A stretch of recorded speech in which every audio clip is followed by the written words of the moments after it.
Hi, this is Dr. Bill Garris. In an online context, so much of your learning occurs through the writing of discussion posts.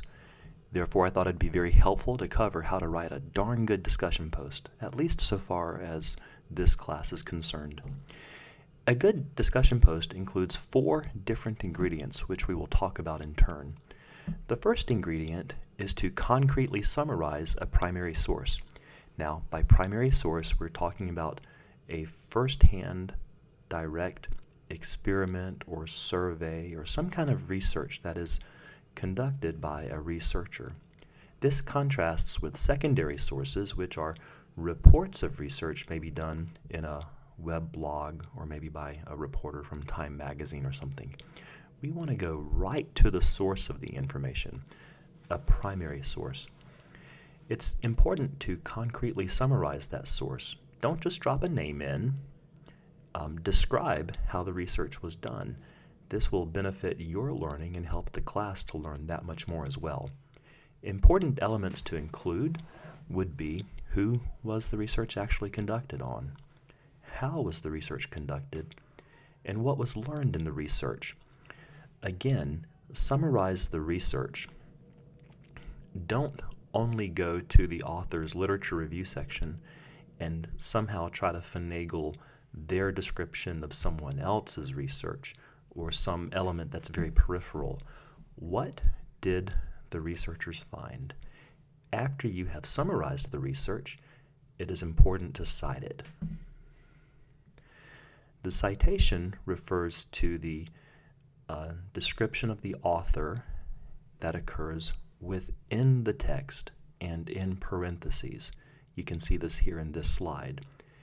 The citation in the text refers to the author's name and the year of publication, and it is enclosed within parentheses. Now, while I discourage direct quotes, sometimes it seems unavoidable, especially if the author has said it in just a way that cannot be improved upon. In this case, do put the author's words in quotation marks, and the citation varies just a little bit. You include the author's last name and the year of publication, and you also include the page number that the quote comes from. In the event that it's from a web page, you put the paragraph number, and this might be abbreviated para, P-A-R-A, instead of where you see the P on this slide. In 1973, Craik and Lockhart did a meta-analysis of how people learn things.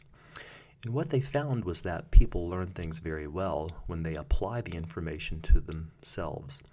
And so this is a third important ingredient, applying the information to yourself or to your professional life, and this is particularly advantageous. So you might describe how what you learned can be used in a given case study or at your work site. The last ingredient is the reference. The reference occurs at the end of the post, and while there are a lot of different variations because the sources do vary, they generally follow a similar theme of having the author's last name followed by their initials. You do not include their credentials, and then you have the year. This is followed by the title that the researchers gave their work, the journal name that it was published in, the volume number, issue number, and page number. Now we'll talk more about APA style as we go forward, but this is a general format that describes a lot of different references. To review, there are important links here which must not be overlooked. Every work that is in your reference section must be cited somewhere within your text, and every citation is also connected to your concrete summary of some research. The linkages also work in reverse as well, in that all research that you summarize must be cited, and every citation also needs to be described as a reference in the reference section. So we'll talk more about APA later, but I hope that this is a good overview of the 4 important ingredients for writing good posts. Thanks.